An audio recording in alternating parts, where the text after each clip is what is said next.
All right, friends, have archaeologists discovered a 3,000-year-old tablet that contains the oldest Hebrew text, including the name of God.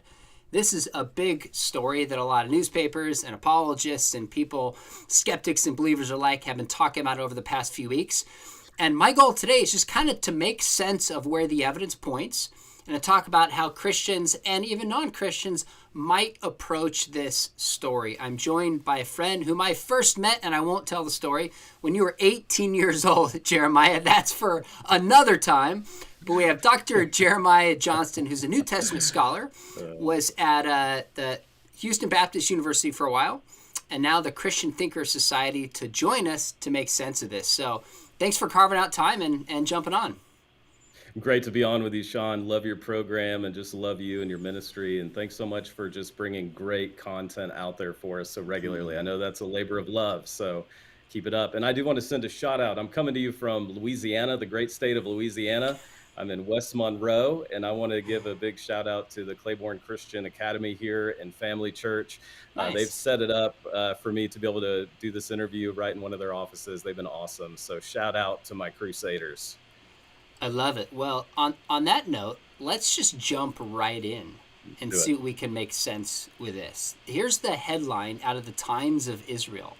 It says, archaeologist claims to find the oldest Hebrew text in Israel, including the name of God. Now, before we assess this, give us a sense of what is the claim about what was even found. Absolutely. What Dr. Scott Stripling and the Associates of Biblical Research, their excavation found in 2019 through a wonderful process called wet sifting, looking at Mount Ebal, and we'll go there in a few minutes, what they found. And I want to give a shout out right at the beginning to our volunteers that work at these Mm, archaeological digs, because the volunteer by the name of Frankie found it. And as soon as Scott saw it, he immediately recognized it as a defixio, which is in Latin, literally means a curse tablet. You fix a curse, literally stick mm. someone with a curse. It was a curse tablet. It's a lead curse tablet, 2 by 4 centimeters. And then when it's folded, Sean, 2 by 2 centimeters. So they knew what they found, and what they've announced that they found was a lead curse tablet from the land of Israel from Mount Ebal. All right, we're going to get into what Mount Ebal is, what a cursed tablet is, but maybe we're getting ahead of ourselves. But if you kind of had to guess at this point, I'd just be curious, based on what we know, your confidence that this find is legit. And before you answer that, it's important for people to realize that a peer review paper is coming out sometime in the next few months, as I understand it. And there's also not scans and images made public for scholars to assess. So we're really based upon kind of secondary information given by others. So I know you want to qualify your assessment, but are you 50-50, 60-40, 90-10? Where would you place yourself based on what we know now in terms of your confidence that this may actually be an early inscription? I don't know if I can put a number on it, but I'm very confident. And in Dr. Scott Stripling, I'm very confident. And Peter and Galil and the team, we can get into that. This isn't just one person who's made this claim. They did a phenomenal job in their press release, Sean, and in their press conference, being very transparent about the Hmm. process. They've known about this since 2019, but I and a lot of my colleagues in biblical scholarship across the spectrum are very confident, Hmm. quite persuaded, and I'm siding with Dr. Scott Stripling because I have no reason not to. And I hope that we can get into some of the criticism because some of it's just ridiculous. And I want to say this for people that are new to archaeology. This is a win for archaeology. This is a win for biblical scholarship, no matter where you land. Sean, the Huh. mother's milk of archaeology is controversy, okay? And the goal, as Scott Stripling says, I mean, literally, I mean, it should be controversial. It would be weird if we all agree. That would not smack of authenticity to me. And so the mother's milk is controversy. This should be debated. There should be many YouTubes about it. People should weigh in from across the spectrum, but let's also be fair to the process that's happened. And and I just want Okay. to go straight to it. A Christian Thinker Society, Sean, our mission is to inspire Christians and pastors to be thinkers, thinkers to become Christians. And let's also be honest with the fact that Dr. Scott Stripling is a theologian. He's a licensed archaeologist. He's licensed with the IAA, the Israel Antiquities Authority. He has a Hmm. storage room there, literally, for their findings. And Dr. Stripling has been excavating material from the land of Israel for conquest sites for the last 25 years. He's careful about his reputation, and he's very well known. And he has all of the archaeologists on speed dial in the land of Israel, and he has a great reputation among them and with the Hmm. universities. He's not going to blow his reputation on some kind of thing that he's not sure about. And so I just want to, again, compliment Dr. Stripling for the great work he's doing. And also, I think we should dive in a little bit at some point, if we have time, to just this process of archaeology, because, Okay. 90% of Bible scholars, for whatever reason, have not been to the land of Israel. Why am I interested in archaeology? As a New Testament scholar? How does it aid me in my exegesis and my interpretation? So that's what caught my eye about this. So, kind of frame for me how you think we should approach this in general. And I ask this because some of the quotes are pretty sensational. Doesn't mean they're false, but here's two quotes from stories. One said, "This is a text you find only every 1,000 years." Another one said, Hmm. Absolutely the most important inscription ever found in Israel." Now, I know because a number of skeptics will watch my channel, when they see that, instantly, the radar goes up and goes, "Really? We've heard this before with the Mark fragment. We've seen this Yeah. with falsified Dead Sea Scrolls." Now, on the Yep. flip side, there have been great archaeological discoveries, such as the Dead Sea Scrolls, that would warrant that bold of a claim. So I'm just curious because archaeology is not my direct lane. And when I see something like this, I naturally get excited and I can easily get ahead of myself because of my enthusiasm and trust for the scriptures Right. for other reasons. But I also want to hit pause and not make the mistakes that have been made in the past, which ultimately, when it's all said and done, could undermine Christian credibility if we get out there too quickly. So, with that big precursor, how do we mix like excitement, if this is legit, with genuine skepticism based on what we know at this point? That's such a great question, Sean. And it's one that every careful Christian thinker, we need to critically assess this. This is where critical thinking skills come into play. So, as a Christian thinker, as someone who's committed to love God with our heart, soul, and our minds, let's look into what was actually said. Let's look into the process of the find. And let's discuss that. That's where we can go. And so, so many of us, we never get beyond the headlines or the soundbite or the hot take on Twitter to actually read the press release, watch the press conference, and see the process that Dr. Stripling went through to come to arrive at this claim. And after looking at the claim, I, and again, several of my friends and colleagues, we're persuaded we have no reason right now to doubt it until proven otherwise. Okay, fair enough. Well, let's talk a little bit about the find itself so people understand what it is. It talks about a tablet, but as I understand, it's like the size of a stamp. It's a couple centimeters and has what's called proto-alphabetic Hebrew text. Yeah, Talk about what that text means and what this kind absolutely. of tablet itself is. Okay, for all the pastors watching and for the Christian thinkers, the Bible study leaders out there, why is this important? Like, let me just, can I just start there? There are That's three great. implications for this lead tablet. Number one, it contains within the inscription the oldest, earliest extant divine name of God. That's Yahweh. So that's huge. Number two, it's hundreds of years earlier than any other Hebrew extant writing. I think that Caiaphas Ostrakhan would be the next oldest, or it is the oldest right now, at 1000 BC. Well, this tablet, this curse tablet, is 300 to 400 years older than that. And then the third thing is that we can get into if we have time is it supports an earlier dating of the Exodus. So those are the implications. Earliest recorded divine name. It's hundreds of years earlier than any other Hebrew extant writing, and then it could even support the earlier date of the Exodus. As you know, that's controversial in and of itself. So it's a 2x4 lead tablet amulet, and I want to show this. And again, these are, you can go download this if you're a critical thinker. Go check it out. This is actually from the dig site on Mount Ebal. Can we just start there, Sean, as far as Yeah, where it sure. was located? So Let's do Adam it. Zertal was an atheist raised in a kibbutz. In the land of Israel. And from 1982 to 1989, he's excavating at the base of Mount Ebal. And this is right where the scriptures say, if you're taking notes, it would be Deuteronomy chapter 11, it'd be Deuteronomy chapter 27, the mountain of blessing, the mountain of cursing, and then of course at the end of Joshua chapter 8. And Zertal is excavating there, and he finds Joshua's altar. And it's very important then that we help people understand out of the recovered, out of the dump essentially that is left over. And that's what Scott and the team have pointed out. There's an east dump and there's a west dump near the altar that was located and found by Adam Zertal in the 1980s. These are the remains of the dump site. Now, his team did a great job. And so what did Dr. Scott Stripling and the team do? They go to that dump site and they began doing this awesome process, first known as dry sifting and then wet sifting. I'm a dad of triplets, Sean, that are 5 years old, so I haven't slept in 5 years.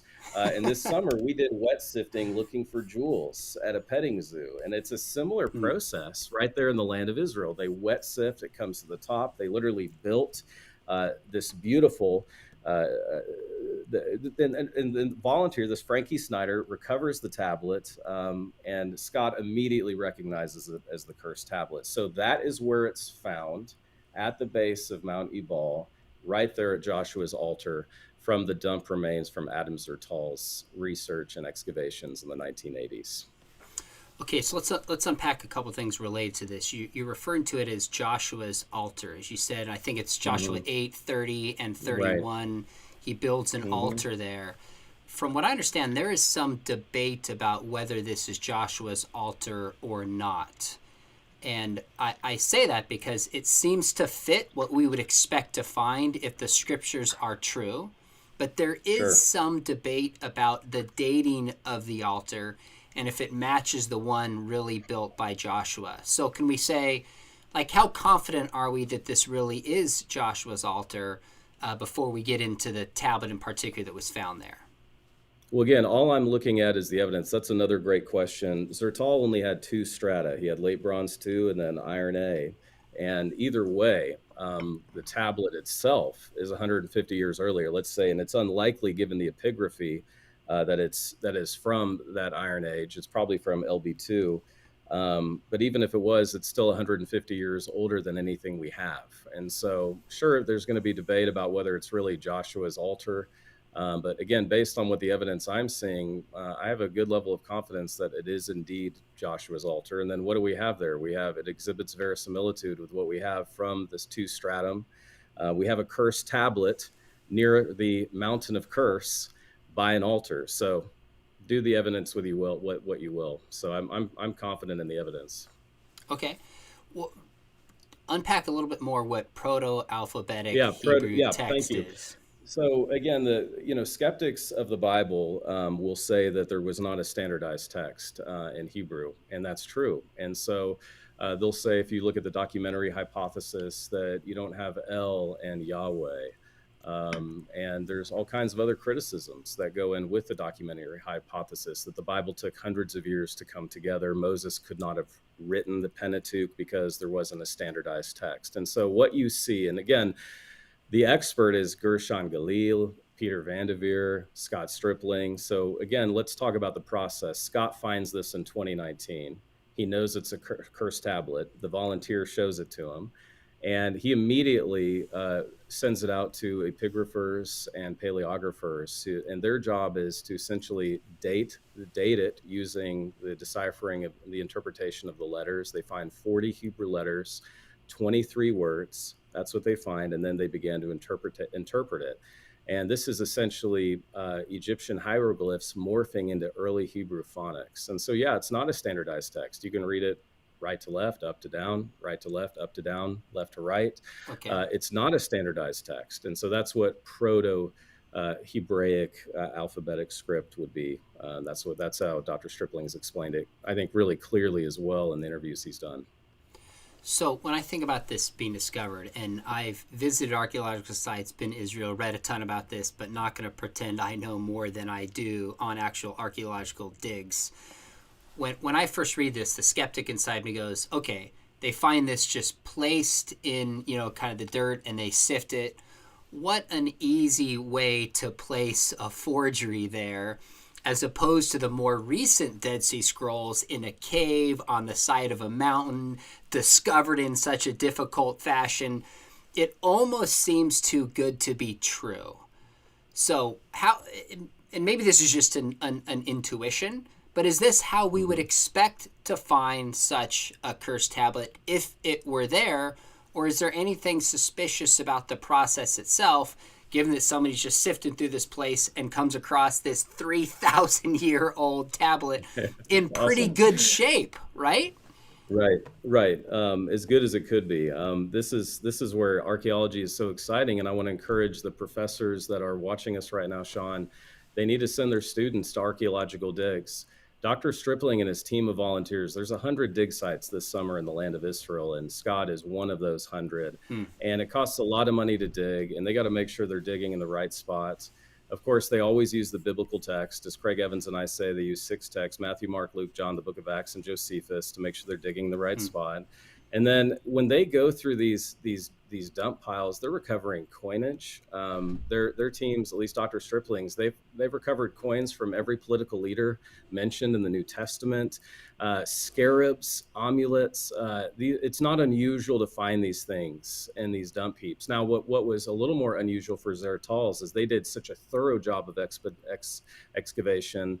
Dr. Stripling has pointed out that they found fewer items at Mount Ebal. That's just because of how well Zertal did in the 1980s with his team. One of the other criticisms that was raised, I want you to weigh in on, is that a lot of Israeli and Jewish news sources covered this, but not others. Now, Live Science and others have started to weigh in from what I've seen, but there was one from IsraelHayom.com, probably pronounced that wrong.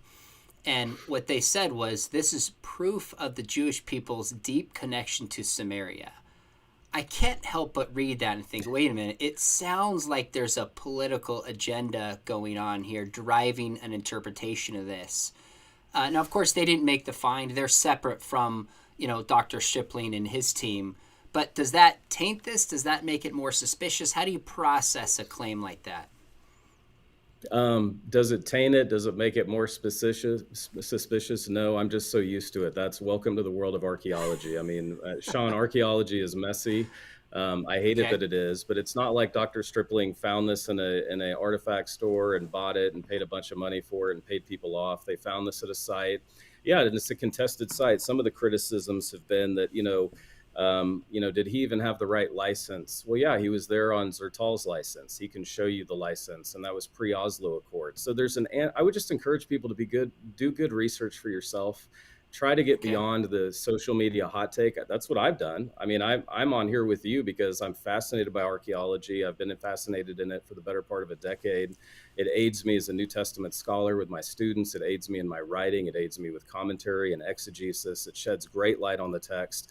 I might add that Christianity and Judaism are really the only religion that believes in archaeology and that has any intersection with archaeology. Islam Okay. doesn't care about archaeology, among other made in America religions and cults, too, I might add. So it helps us, it aids us. And I think we should talk, too, about what and I get, okay, it could be used for political fodder, sure. But I'm seeing it covered, at least as far as I can tell, by a lot of other non-Jewish outlets as well that are really excited about this. I mean, he's got an Israeli scholar from the University of Haifa, Gershon Galil. He's got Peter Vanderveer, very respected, from Mainz, Germany. Galil is saying this is the find of his lifetime. Hmm. And I mean, these are respected people, and we need to, and that's what I appreciated, Sean, about Dr. Stripling's press release, is the fact that he linked to all the people. This is a small village that looked at this. And I also think it's cool too. We can keep diving into the criticism. He's known about this since 2019. Why are we just now hearing about it? Well, there was this thing called a worldwide pandemic, and he knew he had this, but he had to get back to the land of Israel, and he had to get it to Prague. And friends, this is expensive, and that's why I think we need to support Dr. Stripling with prayer and financial resources, because he does such a great job sifting through these remains. And so he sends it off. And what's really cool to me as a thinker, they used tomographic scanning. Another criticism I've heard is, well, they only scanned it a certain way. Sean, they have thousands of scans of this tablet, this lead tablet, this cursed tablet. And a tomographic scan, you should Google it. It's really similar to an MRI or a CT scan, and they can actually read through the different layers of the writing, and that's how they decipher it. So check out tomographic scanning. Check out the thousands of scans that have been done on this lead tablet, and then tell me if you're satisfied. Again, at what level? This is the big question that I have. We're never going to have certainty doing historiography, but at what level do we have great confidence?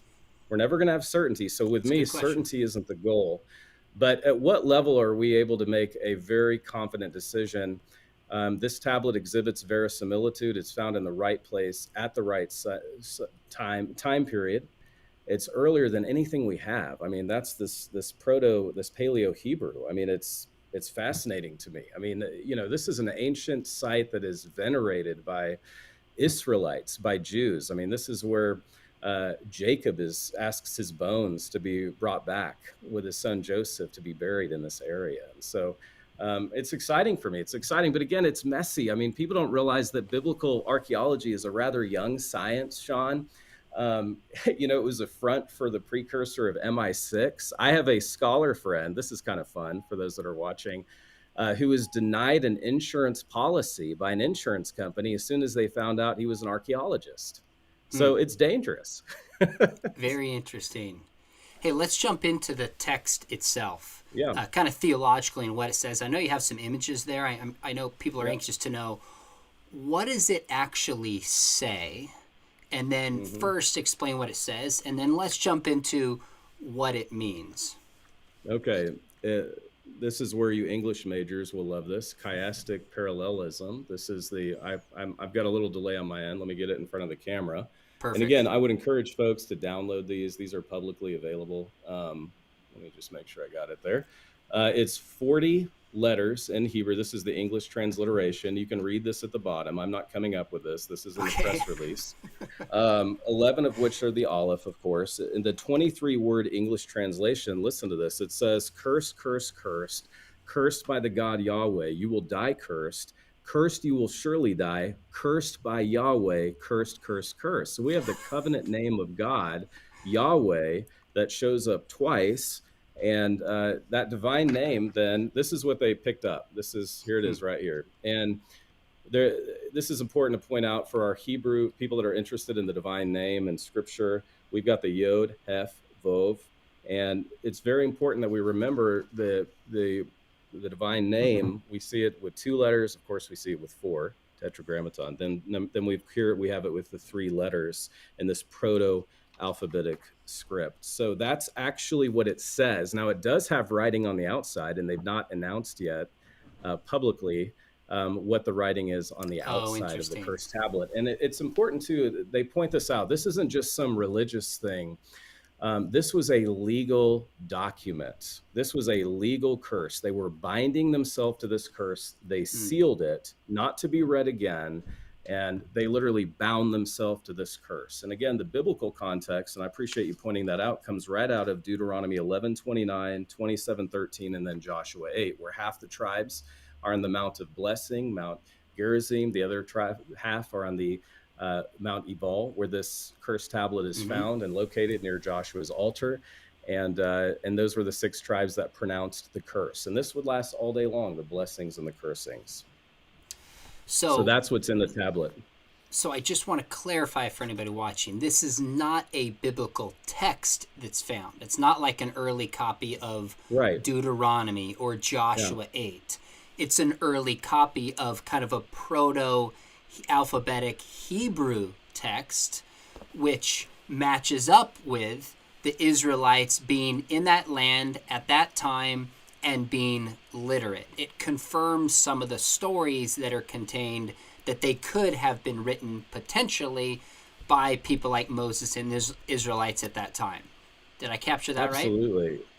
Beautifully. Excellent. Okay. And so, yeah, it's not a biblical text. It's extra biblical, but it's actually straight out of what we would expect to find by Joshua's altar, if it is indeed Joshua's altar, from the Pentateuch, from the book of Deuteronomy. They're following exactly what they were said to do, and they're binding themselves with this curse. It's pretty exciting. The implications for me are huge because it shows that these people were literate and they did exist and they did know how to write. And I can't wait to see what the writing is on the outside, Sean.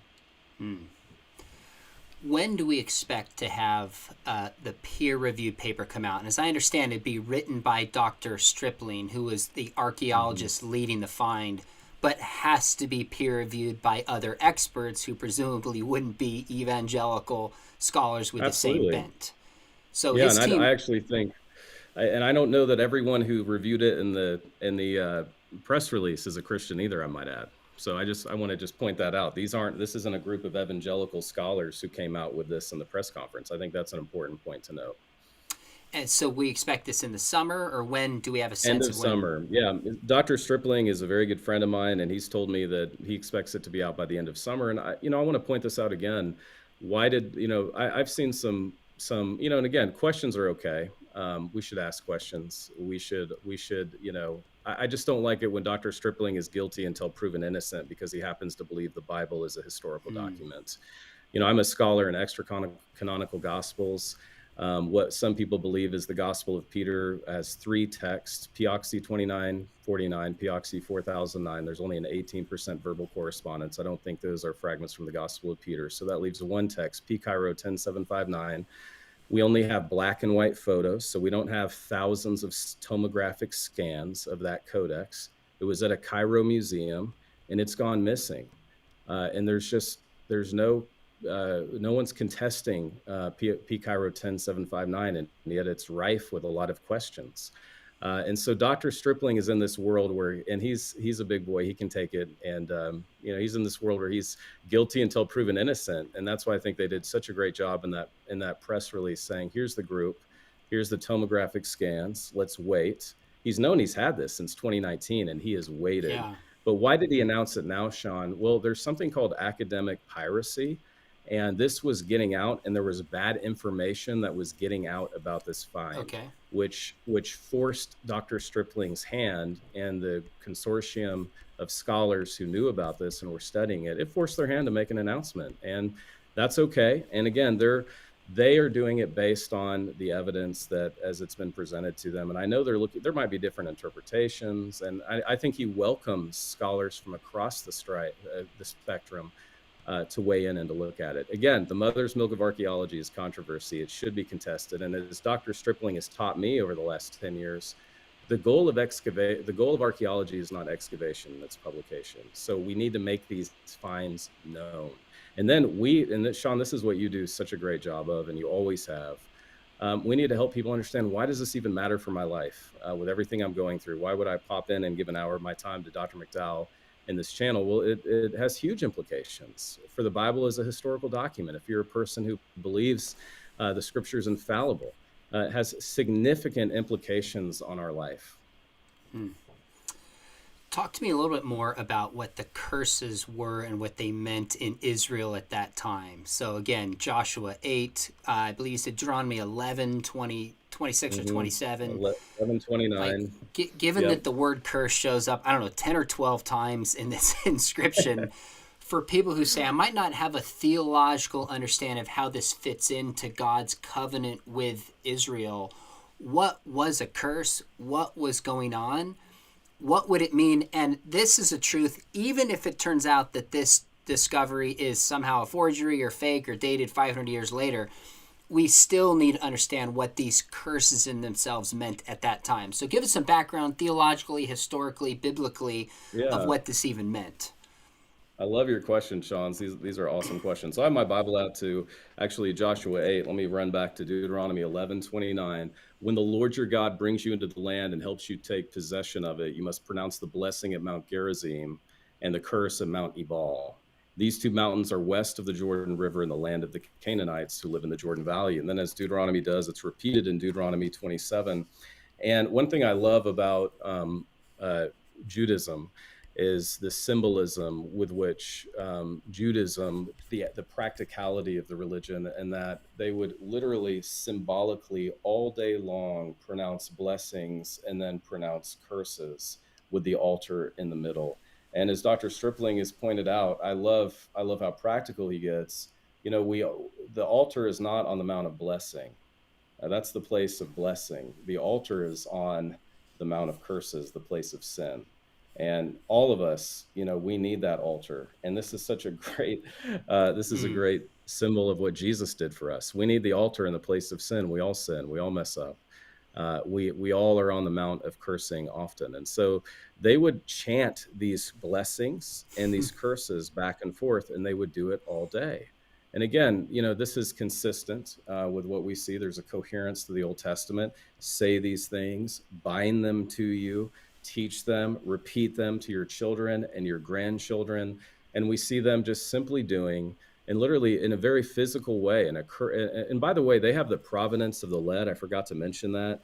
They know the lead is from a mine in Greece that's consistent with the late Bronze era, late Bronze too. So, I mean, again, if it walks like a duck and if it quacks like a duck, again, I'm waiting to see something that would cause me to think it was a forgery. And I also know Dr. Stripling's integrity, having been there for 25 years, Sean. If there was a problem, he would be the first to say, hey, we made a mistake, or Okay. there was a mistake in this process. He's got a reputation that's much stronger than just this lead tablet. Although, again, he and his team from University of Haifa, Mainz, they're saying it's the discovery of their lifetime. And I think we need to pay careful attention to that. So that's the blessing. That's the biblical context. And then, of course, at the end of Joshua 8, that's, again, it's just in those last few verses of that chapter where, again, we see this commemorated. Now, it sounds like as you just look at a find like this, you kind of assume it's, let's say, innocent until proven guilty. If I'm reading your assessment right. Really? Okay. Yeah. In the sense that, and my guess is you would base this in your trust in Dr. Stripling, your relationship with him, see him as a good scholar, and your other positive evidence that the Bible is true and reliable, etc. Did I read that correctly? And why do you approach this one with just more confidence? Because some of my skeptical friends immediately approach it differently, and we all have biases, not right or wrong. Some are proven right, Absolutely. some are proven wrong healthy. at different times. But what's Right. the source of that? And did I read your assessment correctly? I think the source of my confidence is understanding archaeology and understanding the process with which archaeology happens. This was not purchased on the black market. And again, if we had time, I mean, the provenance of so many fragments that we don't question is just an interesting story in and of itself. I mean, if anyone does a deep dive in how any of these artifacts get into museums, you can see how messy it is. And we have something that is organic in that Scott and his team, a volunteer, Frankie Snyder, hats off to Frankie Snyder, wet sifting as his lead volunteer, recovered this tablet working. I understand the process. And again, I'm a critical thinker. I know how to read the evidence. And then I have trust in not just Scott, but the team, and also those that interpreted the tomographic scans as well. So, I don't get hugely excited about these things until we need to. And I think this is a place where I'm really excited about it. But at the same time, my faith doesn't hang on this one find. And if something weird comes out, and I mean, biblical scholarship is whacked sometimes. So, and I got all kinds of dad jokes that my wife doesn't want me to share about archaeology too. So it's a funny world. Again, it's messy, but I like the process that Dr. Scott is. He works that much harder because he does believe the Bible is a historical document. Kudos to him for that.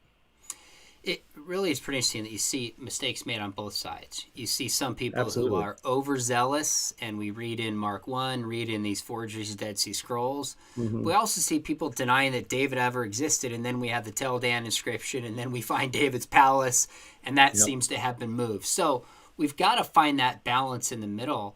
And in some ways right now, you could say we ought to wait for this thing to come out with peer review, but on the other hand, people are talking about this. People are wanting to make sense of it. Let's report where we're at, given the information we have, and then wait with anticipation and trust the data where it leads. That's how I try to approach this. Is there anything for you in this find that gives you pause? Because for me, some of the things, if I try to look at this as objectively or skeptically as I could, Some of the finds, like I said earlier, are just the greatest discovery in 1,000 years.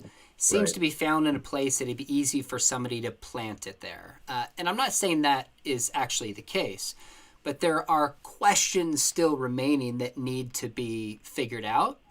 Are there certain things, even though you're confident in this, are there certain things that give you pause? Like maybe it's what you said, what's written on the side, we don't know yet. Hmm. But are any things in particular this that gives you pause for this find? Absolutely. I mean, I want to read the peer-reviewed evidence, and hats off to Dr. Stripling because he's already been offered debates with like our friend Justin Brierley over in the UK. Oh, good. And Scott Stripling has said, you know what, let's hold off. I don't want anyone to be at a disadvantage. Let me get out the material, the peer-reviewed material, so everyone can look at it. And so, yeah, naturally, until I read the peer-reviewed material, that would give me pause. But again, one of the practical applications, and I think one of the cool things, Sean, that your interview is doing right now is this is also shedding light for me on how, you know, scholarship is so highly specialized. We need to understand more about the material culture. We need to understand Mm, how to do history. And we need to understand how archaeology works because I'm seeing some hot takes on social media from conservatives, those in the middle, and those on the left. And it just honestly betrays their ignorance of the whole process of archaeology. And I would just encourage people to go do a dig next time you're in Israel. Take an extra day or two with not just Scott, any of the archaeologists over there. But I mm, also want to make sure people understand how expensive these digs are. There's only about 100 that happen. They happen during 2 seasons a year. I mean, do you even know? I'm mm, not saying you, but do our viewers even know? Like, archaeology doesn't happen 52 weeks a year generally. These are expensive. College students raise money. They volunteer their time. They get up before the sun comes up. They eat oats, and then they go over and they do archaeology. And so, again, I'm a New Testament scholar. Jewish burial traditions have assisted me greatly in how I interpret the Gospels. The process of oscillage and second burial sheds light on Luke 9 and the person who's delaying their obedience to Jesus. And Jesus says, let the dead bury their dead. Knowing something about Jewish burial traditions from archaeology, from the material culture, aids us and brings precision to our interpretation. So for the scholars and the perhaps those that are wanting to go into scholarship, Christianity is a friend of archaeology. And again, a lot of other religions and belief systems, Sean, they avoid any interaction with archaeology. mm. They avoid that intersection. And one thing that I think is great about our faith is we're willing to get our hands dirty, no pun intended, in the material Sure. culture and say, hey, if these events really occurred as we believe and as the Word of God says that they did, there should be fallout all over the Mediterranean world. And the good news is there's fallout all over the Mediterranean world. And Mm, again, that's why I think my encouragement to our audience would be definitely check out an archaeological dig. Understand the science of how archaeology is done. This is a win for archaeology. Just people talking about archaeology is a win for it. But I think we can get so specialized in our silos in scholarship, and we're also busy publishing and teaching and writing. We need to learn a little bit more about the process of archaeology before we say, "Wow, this is a sensational claim." There's no peer-reviewed release, and oh, by the way, Scott's a Christian, so this is probably a joke. I think that's going mm. a little too far. Sounds like some people dismissed the find before it even came out pretty soon, and you have some concerns about that. So I guess it seems to me we could overly embrace it, but also there's some people who are really quickly rejecting it, and I would want to know why, at least before the peer-reviewed data comes out. Well, and I think it's just the zeitgeist. People, we live in the world of alternative facts, conspiracy theories, and we don't Mm, even know how to have a conversation with each other. And so, again, the more I know about my faith, and again, Sean, thank you for showing so many thousands of people this. The more we know about our faith, the more confident we're going to be in a faith dialogue, which means we're going to listen better, we're going to communicate more carefully. We're not going to look for the bulldoze hot take, and we're going to be able to have this discussion. We need to have the discussion. And we need to, again, shed light on this discovery. We need to debate about it. I hope there's conferences at SBL and ETS debating this find, the interpretation. And I know Scott and the team welcome that. Last question for you, and then maybe we'll come to questions if we have some from the audience. Is hopefully we try to model this, But my question is how, just you and I are both Christians, we should talk about a find like this. When I first saw the story, I did a TikTok video, threw it on Instagram, made a YouTube short out of it. But I tried to say, hey, here's a find. If it's true, here's why it would be very significant. There's no peer review yet, so let's hold off on getting too excited. But this is a story we should follow that, if accurate, could be very, very significant.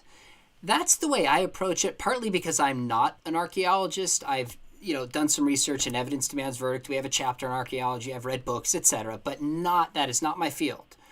So how do you suggest we talk about something like this as Christians, where we don't overstate it, but we also don't give in to maybe certain skeptical assumptions that potentially dismiss this too quickly? I think you just explained perfectly how we should have a measured response to it, but we should discuss it, and we should let people know these kinds of discoveries are being made all the time. Now, this one happens to be unique in that it's a discovery of a lifetime. But when you see the coins that Dr. Stripling and his team are discovering, that again, every political leader named in the New Testament, they have coinage that they themselves have discovered. This builds a certain level of confidence in that when we approach the text, when we look at the juridical procedure and the resurrection narratives, and we see it's entirely consistent with Jewish burial traditions, and it's consistent with what we would expect from the material culture, this excites us. And so I think you really exemplify this well, Sean. We can be excited about it. That's okay. Hey, let's get excited about anything that'll get people excited about the Bible. I'm excited about anything that will draw people to the text. Hey, that's not a bad thing. And again, controversy is the mother's milk of archaeology. I can't say that enough. And so, talking about it, publishing it, discussing it, doing interviews. Scott, God bless him, he's done hundreds of interviews. I would encourage people to check that out for themselves. But get to the land of Israel, get to the Bible lands, Amen. and it's not just the land of Israel. Get to Rome, get to Turkey, get on those trekker and just go see the sites. It's exciting. And, for every one of these forgeries, there's 1,000 authentic finds. And so we have, again, what level of confidence is enough? I mean, that's what you have to ask yourself. At what point, we're not going to be able to answer it with certainty, but at what point do we have enough level of confidence to say, you know what, this is probably correct. We have every reason to believe this is what we think it is. And so I think you've done a great job, Sean, of just pointing out, let's have a measured response, but also let's not be so insulated by how the culture is now, that the second you say you're a Christian and you have an archaeological find, oh my gosh, I don't believe you. What's the problem? Guilty until proven innocent. And we've done ourselves a disservice. I've encouraged, Sean, there are schools that will show videos, YouTube videos of, chariot wheels in the Red Sea. That's a hoax. And so again, as Christians, we need to be more careful and more critical. There's great reasons to believe in the Exodus, but hoax are not one. Good word. Hey, here's a couple questions I'd love to hear you weigh in on. It's actually a comment. And Cindy says, the Jews do archaeology, Hindus do archaeology, Confucius followers do archaeology, other religious people do archaeology. Saying only Christians do this is just plain wrong. Now, I want you to weigh in here, but let me presume to say, I think what you're arguing here is not that Hindus, Confucians, and Hindus don't do archaeology, but the Christian faith uniquely is a historically based religion in which we find intersection with the truth of the claims about Christianity, or we could say the Judeo-Christian religion, in a way that Eastern religions are not as historically based. In a simple way, it's 1 Corinthians 15. If Jesus is not risen, our faith is in vain. So did I get correctly what you'd say? Add or take away from that? Yeah, and Cindy, thanks for the question. I want to make sure I clarify. Atheists do archaeology. Agnostics do archaeology. What the point I was trying to make is that archaeology is the friend of Judaism and Christianity, in that we're a historically based religion and belief system. The evidence matters in our belief system. When the New York Times is running op-eds by Islamic clerics, and I've published in this on my op-ed page on Fox News, that the Jewish temple never existed. That's not helping anyone. It's not helping the land of Israel. It's not helping Islam. And so that's what I mean by these other belief systems, especially the Made in America cults and religions. They avoid archaeology as much as they can as an evidential basis for their belief system. That's the point I was making. Gotcha. Fair enough. Let's go to Levi Dade. Nice to see you, Levi. He says, this is for Dr. Stripling, so obviously you can't speak for Dr. Stripling, but we'll have you weigh in and give your sense. If this is confirmed, would that discredit the documentary hypothesis, or are the two mutually exclusive? And I'm seeing some people weigh in on this, some saying it would question the documentary hypothesis, others saying it wouldn't call into question the documentary hypothesis. What are your thoughts?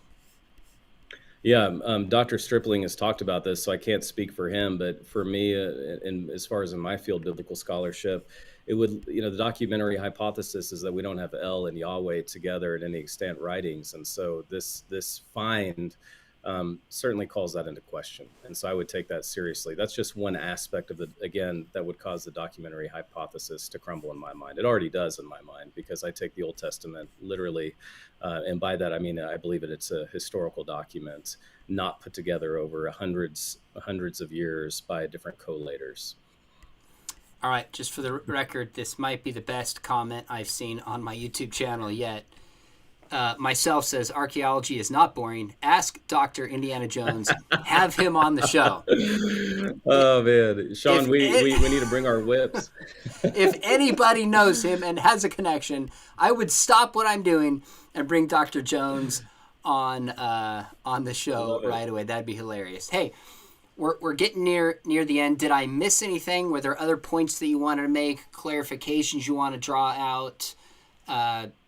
This is pretty thorough. I think you've done just a really great job with your questions, Sean. So thank you so much for having me on to discuss it with you. And I think what we're telling people is this is exciting. At least I think it's persuasive at this point. I have no reason to not think it's persuasive. I'm not persuaded by the early criticism that's coming out right now. And again, I'm excited to read the peer-reviewed stuff that's going to be coming out. Like we said, if we can just summarize at the end of the summer for those that are just joining us, I want to summarize too why I think this is important, why I'm giving my time today to talk about this. This would be the earliest date we have in the land of Israel of the divine name. I think we've got something in Egypt and Sinai. This is in the land of Israel, that this is the provenance of this lead tablet. Secondly, it's hundreds of years earlier than any extant Hebrew writing we have by 300 to 400 years. Okay. Even if we go with the Iron Age, it's 150 years earlier than any Hebrew writing. So it really kills three birds with one stone. Earliest written divine name that we have, Yahweh, extant, hundreds of years earlier than the earliest Hebrew extant writing just in general. That'd be the Caiapha Ostracon that dates to the beginning of the monarchy with Saul. And then thirdly, and this is go watch the press release. This isn't news from me. Watch the press conference rather. It supports an earlier dating of the Exodus. And again, I would add it just exhibits verisimilitude with what we would expect to find there, given that it is Joshua's altar, it is the Mount of Curses, it is on Mount Ebal, and it is in the land of Israel. And I'm just excited because this is also, no matter where you're coming from, this is just a win for biblical scholarship. It's a win for the Bible. It's a win for, in a day and age when there's so many things, Sean, that are taking our attention. I'm excited that people are talking about archaeology and they're discussing the land of Israel. And again, kudos to Dr. Stripling. He gets all the kudos. He's the one that had the vision. And there's a great story behind how they even got to this place. This is one of the most politically sensitive places to excavate in the land of Israel. And the fact that they were able to do it's a miracle from God. I would encourage people to follow Dr. Stripling. Go over there and see him in one of his digs. He's there twice a year. And then he can introduce you to a lot of his colleagues that might have different religious beliefs, but they respect the work that Dr. Stripling does, as I do. I've benefited from it in my biblical scholarship, and I know people will too if they check it out. So if this turns out and it's a fake, it's a forgery, it was misdated, whatever, is not what we anticipate, it wouldn't prove that the biblical writers, it wouldn't prove that the Israelites were not literate at the time they went into Canaan. It would just show that we positively can't show that. So right, exactly. And an absence of evidence is not evidence of absence. Exactly. So this is a potentially very significant find, Yeah. but we await peer review. Now, what sources, you mentioned Dr. Stripling. Where can, obviously Hmm. he's the key archaeologist here. You've been friends of his for years. How can people follow him? These days, I know you could just Google him, but do you follow a Yeah. newsletter? And what other sources do you trust following this story coming out? Well, I would read Scott Stripling, and I would read him at the Bible Seminary where he's the provost. Then he put out another video. He's done such a great job getting this content out, being very transparent about it. And then read the criticisms. Read the criticisms, and then be a critical thinker yourself, and then make a good Okay. decision. Are you going to disbelieve this because, and for what reason? And then check out the evidence. Check out the methodology that was used. So I would follow him at the Bible Seminary. That's a great question, Sean. Okay, good stuff. Well, I mean, I could keep coming up with questions, but I think we've thoroughly walked through what's at stake, what we know at this point. We're waiting the end of summer final peer review, and I love that you said we can be excited about this regardless of the results. People are talking about the Bible; they're quoting these Yeah. texts. Like in that sense, it's a win and it's exciting. Whenever I see these stories, I just kind of get pumped about the conversation. But also, let's not get ahead of ourselves. I think is very, Right. very good. So Absolutely. maybe when that Absolutely. peer review comes out, regardless of what it says, I'm sure Dr. Stripling will get tons of invitations, but I want to extend to him an invitation to come on to my show. Let's wait for that peer Mhm. review to come out, whether it's for, whether it's against, whether it's neutral, I have no idea, and just talk about what the data shows. Because whether it's true or false, it's an interesting story to follow. And I've enjoyed reading about this, seeing what's at stake, and appreciate you doing your research on this and coming on. Now, hang afterwards. I want to say goodbye, but for those of you watching, Dr. Jeremiah Johnston has also written a book on a different topic. You gave me the privilege of endorsing. It's called Unleashing Peace. And right now, Mhm. there's so much chaos and just so much craziness Right. going on. It's a great guide for somebody saying, I want a biblical plan for experiencing peace in my life. So check out Unleashing Peace by Thank Dr. you. Johnston. And while you're at it, make sure you hit subscribe to this channel. I've got a debate coming up, actually a debate on my show, between a leading complementarian and an egalitarian. You might say more substantive conversation. I'm going to post Friday at noon with Denny Burke and Dr. Ron Pierce on the state of the controversy of women in the church. Have a story coming up soon about a former French atheist who became a Christian. Other Mhm. shows you're not going to want to miss. So make sure you hit subscribe. And if you've thought about studying apologetics, we would love to have you in our program at Biola. We have a professor, Dr. John Bloom, who has 2 PhDs, He's awesome. one in physics and one in archaeology. And we have full classes that we teach on biblical archaeology. We would love to have you join us. So there's information below. Dr. J, again, hang on. I want to make sure we can chat afterwards. But thanks for taking your time and just for researching this and coming on the show. Absolutely. Thanks for having me, Sean. We need to share the story of when we met next time. That was awesome. Ah, I will save that one. We will do it. Good memories. I love it. Thanks, brother. Thanks.